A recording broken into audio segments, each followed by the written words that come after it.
Praise the Lord. Hallelujah. സ്തോത്രം സ്തോത്രം സ്തോത്രം സ്തോത്രം സ്തോത്രം. കർത്താവിൻ്റെ അതിപരിശുദ്ധമായ തിരുനാമം ഈ അനുഗ്രഹിക്കപ്പെട്ട പ്രഭാതത്തിൽ വാഴ്ത്തപ്പെടുമാറാകട്ടെ. പ്രിയപ്പെട്ട ദൈവമക്കളെ, നമുക്ക് ഒരുമിച്ച് 2026 ഏപ്രിൽ മാസം 27 ആമേൻ തിങ്കളാഴ്ച പ്രഭാതത്തിൽ കർത്താവിനെ ആരാധിക്കുവാനും സ്തുതിക്കുവാനും നമ്മുടെ സ്വർഗീയ പിതാവ് നമുക്ക് ഒരുക്കി തന്നിരിക്കുന്ന നല്ല സമയത്തിനായിട്ട് നമുക്ക് കരങ്ങളെ ഉയർത്തി കർത്താവിന് സ്തോത്രം ചെയ്യാം. സ്തോത്രം സ്തോത്രം സ്തോത്രം സ്തോത്രം സ്തോത്രം. കഴിഞ്ഞ പകൽക്കാലം മുഴുവൻ കർത്താവ് നമ്മളെ കാത്തു പരിപാലിച്ചില്ലേ? കരങ്ങൾ ഉയർത്തി സ്തോത്രം പറഞ്ഞാണ്ട് സ്തോത്രം സ്തോത്രം സ്തോത്രം സ്തോത്രം. രാത്രികാലം നല്ല ഉറക്കം തന്നില്ലേ? കർത്താവിന് സ്തോത്രം പറഞ്ഞ് നന്ദിയോടെ സ്തോത്രം, നന്ദിയോടെ സ്തോത്രം, നന്ദിയോടെ സ്തോത്രം സ്തോത്രം സ്തോത്രം. ആരോഗ്യത്തോടെ സൗഖ്യത്തോടെ ഈ പ്രഭാതത്തിൽ നമ്മളെ എഴുന്നേൽപ്പിച്ചതിനായിട്ട് കർത്താവിന് സ്തോത്രം പറഞ്ഞാണ്ട് സ്തോത്രം സ്തോത്രം സ്തോത്രം സ്തോത്രം സ്തോത്രം. ഈ പകൽക്കാലം ക്രിസ്തയേശുവിൽ നമ്മളെ ജയോത്സവമായി നമ്മുടെ പിതാവ് നടത്തുന്നതിന്, ആവശ്യങ്ങളിലെല്ലാം കൂട്ടായിട്ട് നിൽക്കുന്നതിന്, ഒന്നിനും കുറവില്ലാതെ നമ്മളെ നടത്തുന്നതിന് കർത്താവിൻ്റെ സന്തോഷത്തോടെ സ്തോത്രം പറഞ്ഞാണ്ട് കർത്താവ് നല്ലവനാകുന്നു.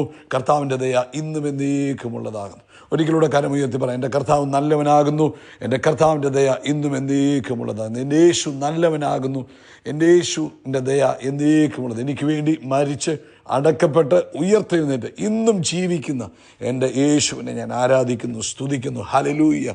Thank you Lord, thank you Lord. നന്ദിയോടെ സ്തോത്രം, നന്ദിയോടെ സ്തോത്രം, നന്ദിയോടെ സ്തോത്രം. നമുക്ക് ഒരുമിച്ച് പ്രാർത്ഥിക്കാം. ഞങ്ങളുടെ സ്വർഗീയ പിതാവേ, ഈ അനുഗ്രഹിക്കപ്പെട്ട പ്രഭാതത്തിനായിട്ട് സ്തോത്രം. ഞങ്ങൾ ഒരുമിച്ച് യേശു ക്രിസ്തുവിൻ്റെ നാമത്തിൽ അങ്ങേക്ക് നന്ദി പറയുന്നു. ഒരുമിച്ച് യേശു ക്രിസ്തുവിൻ്റെ നാമത്തിൽ അങ്ങേ ആരാധിക്കുന്നു. അങ്ങ് അത്ഭുതങ്ങളുടെ ദൈവമാകിയാൽ സ്തോത്രം. അങ്ങ് സാധ്യങ്ങളെ സാധ്യമാക്കുന്ന ദൈവമാകിയാൽ സ്തോത്രം. അങ്ങ് മരിച്ചവരെ ഉയർപ്പിക്കുന്ന ദൈവമാകിയാൽ സ്തോത്രം. അങ്ങ് വിളിച്ചപേക്ഷിക്കുന്നവർക്ക് ഉത്തരമരുളുന്ന കർത്താവാകിയാൽ സ്തോത്രം. ആ മുഖത്തേക്ക് നോക്കുന്നവരെ പ്രകാശിപ്പിക്കുന്നവനാകിയാൽ സ്തോത്രം. അപ്പം ഈ പ്രഭാതത്തിൽ ഈ ശബ്ദം കേൾക്കുന്ന എല്ലാ മക്കൾക്കും വേണ്ടി പ്രാർത്ഥിക്കുക. നസ്രയനായ യേശു ക്രിസ്തുവിൻ്റെ നാമത്തിൽ നിൻ്റെ കുഞ്ഞുങ്ങളെ അനുഗ്രഹിച്ച് പ്രാർത്ഥിക്കുന്നു. പ്രത്യേകിച്ച് കർത്താവെ, രോഗികളായിരിക്കുന്നവരെ ഞങ്ങൾ ഓർക്കുന്നു. ഈ പ്രഭാതത്തിൽ യേശു ക്രിസ്തുവിൻ്റെ നാമത്തിൽ ദൈവിക സൗഖ്യം വ്യാപരിക്കട്ടെ. നസ്രയനായ യേശുവിൻ്റെ നാമത്തിൽ ഇന്ന് ഈ ശബ്ദം കേട്ടുകൊണ്ടിരിക്കുമ്പോൾ സൗഖ്യത്തിൻ്റെ ശക്തി തൻ്റെ കുഞ്ഞുങ്ങളുടെ മേൽ വ്യാപരിക്കട്ടെ. ശിരസ്സു മുതൽ ഉള്ളങ്കാൽ വരെ യേശുവിൻ്റെ നാമത്തിൽ സൗഖ്യമാകട്ടെ. സ്വർഗീയ ആരോഗ്യം തൻ്റെ കുഞ്ഞുങ്ങളുടെ മേൽ ഇറങ്ങട്ടെ. സ്വർഗീയ സൗഖ്യം തൻ്റെ കുഞ്ഞുങ്ങളുടെ മേൽ ഇറങ്ങട്ടെ. കർത്താവായ യേശുവിൻ്റെ നാമത്തിൽ ഞങ്ങൾ പ്രാർത്ഥിക്കുന്നു. പ്രത്യേകിച്ച് ആമേൻ, ബ്ലഡ് പ്രഷർ നോർമലായി തീരട്ടെ, ബ്ലഡ് ഷുഗർ ലെവൽ നോർമലായി തീരട്ടെ. ആമേൻ, ഇയർ ബാലൻസിൻ്റെ പ്രോബ്ലം ഇപ്പോൾ യേശു ക്രിസ്തുവിൻ്റെ നാമത്തിൽ സൗഖ്യമാകട്ടെ. ചെവിക്കകത്തുണ്ടാകുന്ന ശബ്ദങ്ങൾ, അത് മുഖാന്തരം ഉണ്ടാകുന്ന തലകറക്കം, ഛർദില് മുതലായ രോഗങ്ങൾ ഇപ്പോൾ യേശുവിൻ്റെ നാമത്തിൽ പൂർണ്ണ സൗഖ്യം പ്രാപിക്കട്ടെ. അകാരണമായ മുടികൊഴിച്ചിലുകൾ ഇപ്പോൾ യേശുവിൻ്റെ നാമത്തിൽ സൗഖ്യമാകട്ടെ. അതുപോലെ കർത്താവേ, ഇന്ന് പ്രഭാതത്തിൽ ആമേൻ ഇൻ്റർവ്യൂവിന് വേണ്ടി പ്രിപ്പയർ ചെയ്തുകൊണ്ടിരിക്കുന്നവർ, ചില പ്രൊജക്ട് സബ്മിഷനുകൾക്ക് വേണ്ടി കാത്തിരിക്കുന്നവർ, ചില കർത്താവേ ആമേൻ ആമേൻ ആമേൻ ടെൻഡറുകൾ സബ്മിറ്റ് ചെയ്യാൻ വേണ്ടി ഒരുങ്ങിക്കൊണ്ടിരിക്കുന്നവർ, ഞങ്ങൾ അവരെ ഞങ്ങളുടെ കരങ്ങളിലേക്ക് ഏൽപ്പിച്ച് പ്രാർത്ഥിക്കുന്നു. യേശു ക്രിസ്തുവിൻ്റെ നാമത്തിൽ ചില മിറക്കിൾസ് ഇന്നത്തെ പകൽക്കാലം, ചില മിറക്കിൾ പ്രൊവിഷൻസ് യേശുവിൻ്റെ നാമത്തിൽ സംഭവിക്കട്ടെ. അതുപോലെ കർത്താവെ, ഞങ്ങൾ ഇന്ന് പ്രഭാതത്തിൽ അങ്ങേ ആരാധിക്കുന്നു, അങ്ങേ സ്തുതിക്കുന്നു, അങ്ങേക്ക് നന്ദി പറയുന്നു. കർത്താവെ, വിദ്യാഭ്യാസത്തിലായിരിക്കുന്ന പഠിച്ചുകൊണ്ടിരിക്കുന്ന കുഞ്ഞുങ്ങളെ ഓർക്കുന്നു. കർത്താവ് അത്ഭുതങ്ങളെ ചെയ്യണമേ. വിവാഹപ്രായമായ കുഞ്ഞുങ്ങൾക്ക് വേണ്ടി അങ്ങയുടെ കരം ചലിപ്പിക്കണമേ. അതുപോലെ മറ്റെല്ലാ വിഷയങ്ങളെ അങ്ങയുടെ കരങ്ങളിൽ തരുന്നു. കർത്താവിൻ്റെ വേലയിലായിരിക്കുന്നവരെ അനുഗ്രഹിച്ച് പ്രാർത്ഥിക്കുന്നു. ആമേൻ. ലോകമെമ്പാടും ഒരു ഉണർവിന് തൻ്റെ കുഞ്ഞുങ്ങളെല്ലാം ഒരുക്കുന്നതിന് സ്തോത്രം. പ്രത്യേകിച്ച് ഇന്ന് അങ്ങയുടെ അത്ഭുത പ്രവൃത്തി നടക്കട്ടെ, അങ്ങയുടെ പ്രത്യേക പ്രവൃത്തി നടക്കട്ടെ എന്ന് പ്രാർത്ഥിക്കുന്നു. വൈകിട്ട് നമ്മുടെ മീറ്റിംഗ് അനുഗ്രഹമാക്കി തീർക്കണം. യേശു ക്രിസ്തുവിൻ്റെ നാമത്തിൽ തന്നെ. ആമേൻ ആമേൻ ആമേൻ. കർത്താവ് നിങ്ങളെല്ലാവരും അനുഗ്രഹിക്കട്ടെ. പ്രത്യേകിച്ച് ഓർപ്പിക്കാനുള്ളത്, ഇന്ന് വൈകിട്ട് ഇന്ത്യൻ സമയം 9:30 നമ്മുടെ സ്പെഷ്യൽ മീറ്റിംഗ് ആരംഭിക്കും. കർത്താവ് അതിൽ വലിയ കാര്യങ്ങൾ ചെയ്യും. നിങ്ങളുടെ പ്രാർത്ഥനയോടുകൂടെ പങ്കെടുക്കുക. പ്രത്യേകിച്ച് നിങ്ങളുടെ ജീവിതത്തിൽ പ്രത്യേകമായ ദൈവിക പ്രവൃത്തികൾ നടന്നതൊക്കെയും നിങ്ങളുടെ ചെറിയ ചെറിയ വോയിസ് ക്ലിപ്പുകളായിട്ട് അയച്ചു തന്നാൽ നമുക്കത് ഒരുമിച്ച് കേൾക്കാനും കർത്താവിനെ മഹത്വപ്പെടുത്തുവാനും ഇടവരും. മാത്രമല്ല ആമേൻ, എന്തെങ്കിലും പ്രത്യേകമായ അർജൻറ്റായ പ്രെയർ റിക്വസ്റ്റുകൾ ഉണ്ടെങ്കിൽ അതും അയച്ചു തരിക. നമുക്ക് ഒരുമിച്ച് പ്രാർത്ഥിക്കാം. കർത്താവ് നിങ്ങളെ അനുഗ്രഹിക്കട്ടെ. ഇന്നത്തെ പ്രഭാതത്തിൽ എബ്രായ ലേഖനം 1-ാം അധ്യായം അതിൻ്റെ 14-ാമത്തെ വാക്യമാണ് വായിക്കുന്നത്. അവർ ഒക്കെയും രക്ഷ പ്രാപിപ്പാനുള്ളവരുടെ ശുശ്രൂഷയ്ക്ക് അയക്കപ്പെടുന്ന സേവകാത്മാക്കളല്ലയോ?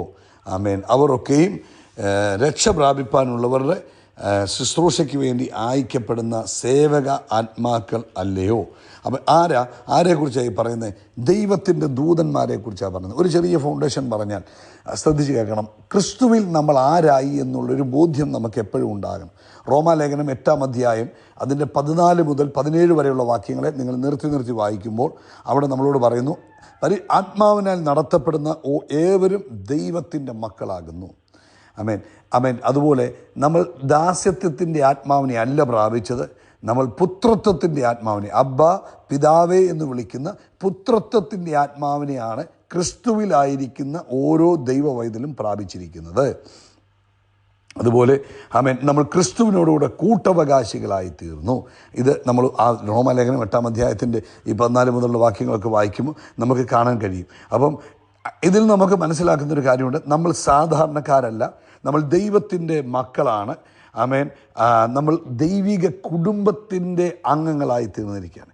എഫേസ്യ ലേഖനം 2-ാം അധ്യായം അതിൻ്റെ 19-ാമത്തെ വാക്യത്തിൽ ഇങ്ങനെയാണ് പറയുന്നത്, you are no more strangers. നമ്മൾ സ്ട്രേഞ്ചേഴ്സ് അല്ല, പിന്നെ ആരാ? Members of the household, ദൈവത്തിൻ്റെ ഭവനക്കാരാകുന്നു എന്നാണ് തിരുവെഴുത്തിൽ പറഞ്ഞിരിക്കുന്നത്. സോ അപ്പോൾ ഇത്രയും നമ്മൾ മനസ്സിലായല്ലോ, നമ്മൾ സാധാരണക്കാരല്ല, നമ്മൾ ദൈവത്തിൻ്റെ മക്കളാണ്. അബ്ബാ പിതാവേ എന്ന് വിളിക്കുന്ന പുത്രത്വത്തിൻ്റെ ആത്മാവിനെയാണ് നമുക്ക് നൽകിയിരിക്കുന്നത്. നമ്മൾ ദൈവിക കുടുംബക്കാരാണ്. ഇനി ദൈവത്തിൻ്റെ ദൂതന്മാരുടെ റോൾ എന്തുവാണ്? എബ്രായ ലേഖനം 1:14 പറയുന്നു, അവർ രക്ഷ പ്രാപിപ്പാനുള്ളവരുടെ സേവകാത്മാക്കളാണ്. അപ്പോൾ അവർ സേവക മിനിസ്ട്രിങ് സ്പിരിറ്റ്സ്. ആമേൻ. അവരെ അയക്കപ്പെടുക, സ്വർഗത്തിൽ നിന്ന് ദൂതന്മാരെ അയക്കുക ചെയ്യുന്നത്. എന്തിനു ആരെ സെർവ് ചെയ്യുന്നു? അതായത് രക്ഷ പ്രാപിപ്പാനുള്ളവരെ, അല്ലെങ്കിൽ ക്രിസ്തുവിലായിരിക്കുന്നവരെ സെർവ് ചെയ്യുന്നവരാണ് ദൈവത്തിൻ്റെ ദൂതന്മാർ. അപ്പം ദൂതന്മാർ അവരെ ആരാധിക്കാനുള്ളവരല്ല, അവരെ ഇൻഡിപെൻഡൻ്റായിട്ട് പ്രവർത്തിക്കുന്നവരല്ല. ആമേൻ. അവർ ദൈവത്തിൻ്റെ നിയോഗപ്രകാരം ദൈവമക്കളെ, അല്ലെങ്കിൽ കർത്താവിൻ്റെ ക്രിസ്തുവിലായിരിക്കുന്നവരെ ശുശ്രൂഷിക്കുവാൻ വേണ്ടിയാണ് ദൈവത്തിൻ്റെ ദൂതന്മാരെ അയച്ചിരിക്കുന്നത്. അപ്പോൾ നമ്മൾ മനസ്സിലാക്കുമ്പോൾ സ്വർഗത്തിലെ ദൈവം നമ്മുടെ പിതാവ്, യേശു ക്രിസ്തു ഫസ്റ്റ് ബോൺ. ആമേൻ. We are the sons in Christ. നമ്മൾ ക്രിസ്തുവിൽ ദൈവത്തിൻ്റെ മക്കളായി മാറി. ഏഞ്ചൽസ് എന്ന് പറയുന്നത് ദൈവിക കുടുംബത്തിലെ ശുശ്രൂഷകരാണ്, അല്ലെങ്കിൽ ദൈവിക ഭവനത്തിലെ ശുശ്രൂഷകരാണ്. ആമേൻ. അപ്പോൾ നമ്മൾ കർത്താവിലായി കഴിഞ്ഞപ്പോൾ നമ്മൾ ദൂതന്മാരോട് സഹായത്തിന് വേണ്ടി ആവശ്യപ്പെടേണ്ട ആവശ്യമില്ല. നമ്മൾ ഈ പ്രിവിലേജിന് നമ്മൾ അവകാശികളായി തീർന്നു. അപ്പോൾ എങ്ങനെയാണ് ഈ ദൂതന്മാർ പ്രവർത്തിക്കുന്നത്? അവർ പ്രവർത്തിക്കുന്നത് ദൈവത്തിൻ്റെ വചനത്തിനനുസരിച്ച്. 103-ാം അധ്യായം 20-ാമത്തെ വാക്യം സങ്കീർത്തനത്തിൽ പറയുന്നു, അവൻ്റെ ആജ്ഞ അനുസരിക്കുന്ന ദൈവത്തിൻ്റെ ദൂതന്മാർ. അപ്പം നമ്മൾ ദൈവത്തിൻ്റെ വചനം പറയുമ്പോൾ ഏഞ്ചൽസ് എന്ത് ചെയ്യും? അതിനെ റെസ്പോണ്ട് ചെയ്യും.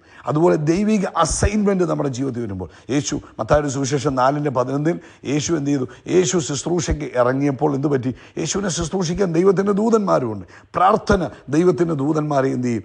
ആക്ടിവേറ്റ് ചെയ്യും. അപ്പോസ്തലർ പറഞ്ഞ 12-ാം അധ്യായം കാരാഗൃഹത്തിൽ പത്രോസ് കിടക്കുമ്പോൾ ഇവർ പ്രാർത്ഥിച്ചു, സഭ പ്രാർത്ഥിച്ചപ്പോൾ ദൂതന്മാർ അവിടെ ഇറങ്ങി വരുന്നതായിട്ട് കാണാൻ കഴിയും. അതുപോലെ തന്നെ ക്രിസ്തുവിൽ നമ്മളായിരിക്കുമ്പോൾ നമ്മൾക്ക് കവണന്റ് പൊസിഷനാണ്. ആമേൻ. അപ്പം നമുക്കതുകൊണ്ട് നമ്മുടെ ജീവിതത്തിൽ എന്താ? ദൈവദൂതന്മാരുടെ സഹായം എപ്പോഴും ഉണ്ട്. അപ്പോൾ എങ്ങനെ നമുക്ക് ഈ ദൈവദൂതന്മാരുടെ സഹായം സ്വീകരിക്കാം? ശ്രദ്ധിച്ച് കേട്ടാട്ടെ.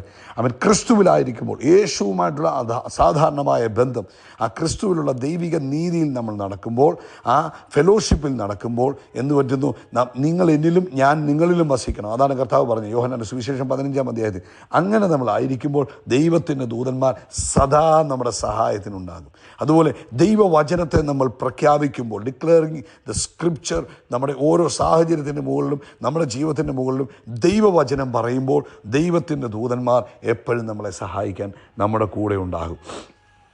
അതുപോലെ ഒരു പ്രാർത്ഥനാ ജീവിതം നമ്മുടെ ജീവിതത്തിൽ ഉണ്ടെങ്കിൽ, അതുപോലെ ദൈവിക അനുസരണത്തിൽ നമ്മൾ ജീവിക്കുകയാണെങ്കിൽ, നമ്മൾ സ്പിരിച്വലി സെൻസിറ്റീവായിട്ട് നിൽക്കുമ്പോൾ എന്തുണ്ടാകും? ദൈവത്തിൻ്റെ ദൂതന്മാരുണ്ട്. നമുക്ക് വേദപുസ്തകത്തിൽ പലയിടത്തും നമുക്ക് കാണാൻ കഴിയുന്നുണ്ട്. ആമേൻ. പലയിടത്തും ദൈവത്തിൻ്റെ ദൂതന്മാർ ഇറങ്ങി അവരെ സഹായിക്കുന്നതിനായിട്ട് നമുക്ക് കാണാൻ കഴിയും. അപ്പോൾ ഇങ്ങോട്ട് നോക്കി നമ്മൾ വിചാരിക്കും പല ആക്സിഡൻറ്റുകളും നമ്മുടെ ജീവിതത്തിൽ നിന്ന് മാറിപ്പോകുന്നു. അതെന്തുകൊണ്ടാണ്? അത് ദൈവത്തിൻ്റെ ദൂതന്മാർ അവിടെ ഇറങ്ങി ഇടപെടുകയാണ്. ആ ആക്സിഡൻറ്റുകൾ നമ്മുടെ അടുക്കിലേക്ക് വരാതിരിപ്പാൻ, നിൻ്റെ സകല വഴികളിലും കാപ്പാൻ ദൂതന്മാരെ കൽപ്പിച്ചാക്കിയിട്ടുള്ള തിരുവെഴുത്തുണ്ടല്ലോ. ആ തിരുവെഴുത്ത് നമ്മൾ പറഞ്ഞിരിക്കുന്നത് കൊണ്ട്, അല്ലെങ്കിൽ നമ്മൾ ഡിക്ലെയർ ചെയ്തിരിക്കുന്നതുകൊണ്ട് നമ്മൾ പോകുന്ന വഴികളിൽ ദൈവത്തിൻ്റെ ദൂതന്മാർ സദാ ജാഗരൂകരാണ്. അപ്പോൾ ആക്സിഡൻറ്റുകൾ നമ്മുടെ മുമ്പിൽ നിന്ന് മാറിപ്പോകുന്നു. ആമേൻ. പെട്ടെന്ന് ചില പ്രൊവിഷനുകൾ, നമ്മുടെ ചില ആവശ്യങ്ങൾ നമ്മളറിയാതെ പറയത്തില്ലേ, പെട്ടെന്ന് അതിന് സംഭവിച്ചു. അത് ദൈവത്തിൻ്റെ ദൂതന്മാരുടെ ഇടപെടല, പ്രത്യേക സ്വർഗീയ പ്രൊട്ടക്ഷൻ. അപ്പോൾ അതുകൊണ്ട് പ്രിയപ്പെട്ടവരെ, ഓരോ ദിവസവും ദൈവിക ദൂതന്മാരുടെ സഹായമുണ്ട്. അപ്പോൾ നമ്മൾ ദിവസം ആരംഭിക്കുമ്പോൾ പറയണം, ഞാൻ ദൈവത്തിൻ്റെ മകനാണ്, ഞാൻ ദൈവിക കുടുംബക്കാരാണ്. അവൻ ഭയം വരുമ്പോൾ ദൈവത്തിൻ്റെ വചനത്തെ ഡിക്ലെയർ ചെയ്യണം. ഹല്ലേലൂയ. അവൻ നമുക്ക് ആവശ്യങ്ങൾ വരുമ്പോൾ ദൈവിക ആ കോൺഫിഡൻസോടുകൂടി നമ്മൾ പ്രാർത്ഥിക്കുകയും പാനിക്കാകാതെ യേശുവിൻ്റെ വചനം നമ്മൾ പറയുകയും ചെയ്യുമ്പോൾ നമ്മുടെ സഹായത്തിനായിട്ട് ദൈവത്തിൻ്റെ ദൂതന്മാർ ഇറങ്ങി വരിക തന്നെ ചെയ്യും. അതുകൊണ്ട് ഈ പ്രിവിലേജ് നമ്മൾ ദൈവത്തിൻ്റെ മക്കൾ ഉപയോഗിക്കുക. എങ്ങനെ ഉപയോഗിക്കുന്നത്? ഒന്ന്, ദൈവസഭ അല്ലെങ്കിൽ ദൈവത്തിൻ്റെ കുടുംബക്കാരായതുകൊണ്ട് നമുക്ക് ദൈവത്തിൻ്റെ ദൂതന്മാരുണ്ട്, അവൻ സഹായത്തിനായിട്ടുണ്ട്. രണ്ട്, നമ്മൾ ഡിക്ലെയർ ചെയ്യണം, ദൈവവചനം ഡിക്ലെയർ ചെയ്യണം, അവൻ ശക്തമായി വിശ്വാസത്തോടെ പ്രാർത്ഥിക്കണം. അപ്പോൾ കർത്താവ് എന്ത് ചെയ്യും? അവൻ്റെ ദൂതന്മാരെ അയച്ച് നമ്മളെ സഹായിക്കുവാനുണ്ടാകും. അതുകൊണ്ട് ഇന്ന് ഈ സന്ദേശം കേൾക്കുന്ന ഒരു ദൈവ പൈതൽ, യേശു ക്രിസ്തുവിലായിരിക്കുന്ന ഒരു ദൈവ പൈതലും അനാഥരല്ല, അശരണരല്ല, സഹായമില്ലാത്തവരല്ല. നിങ്ങളെ സഹായിക്കാൻ എപ്പോഴും സ്വർഗീയ സൈന്യം നിങ്ങളുടെ കൂടെ ഉണ്ട്. വിശ്വസിക്കുക, നിങ്ങളെ സഹായിക്കുവാൻ എപ്പോഴും നിങ്ങളുടെ കൂടെ ദൂതന്മാരുണ്ട്. നിങ്ങൾ ദൂതന്മാരോട് പ്രത്യേകം ആവശ്യപ്പെടുകയൊന്നും വേണ്ട. നിങ്ങൾ പ്രാർത്ഥിക്കുകയും ദൈവവചനം ഡിക്ലെയർ ചെയ്യുകയും ചെയ്യുമ്പോൾ ഏഞ്ചലിക് മിനിസ്ട്രി നിങ്ങൾക്ക് ലഭ്യമാകും. കർത്താവ് നിങ്ങളെ ഈ വചനത്താൽ അനുഗ്രഹിക്കട്ടെ. ഈ പകൽക്കാലം ചില ഡിവൈൻ ഇൻ്റർവെൻഷനുകൾ, ഏഞ്ചലിക് ഇൻ്റർവെൻഷനുകൾ യേശുവിൻ്റെ നാമത്തിൽ നിങ്ങൾക്കുണ്ടാകട്ടെ. ആമേൻ. കർത്താവ് നമ്മുടെ തലയെ എണ്ണ കൊണ്ട് അഭിഷേകം ചെയ്യും. നമ്മുടെ പാനപാത്രം നിറഞ്ഞു കവിയും. നന്മയും കണ്ണയും നമ്മുടെ ആയുഷ്കാലമൊക്കെയും നമ്മളെ പിന്തുടരും. ഹല്ലേലൂയ. നമ്മൾ ആകാശത്തിലെ നക്ഷത്രങ്ങൾ പോലെ, കടൽക്കരയിലെ മണൽത്തരി പോലെ അത്യന്തം വർദ്ധിച്ച് പെരുകും. We are blessed. We are really blessed. We are permanently blessed and highly favoured. God bless you. God bless you. God bless U.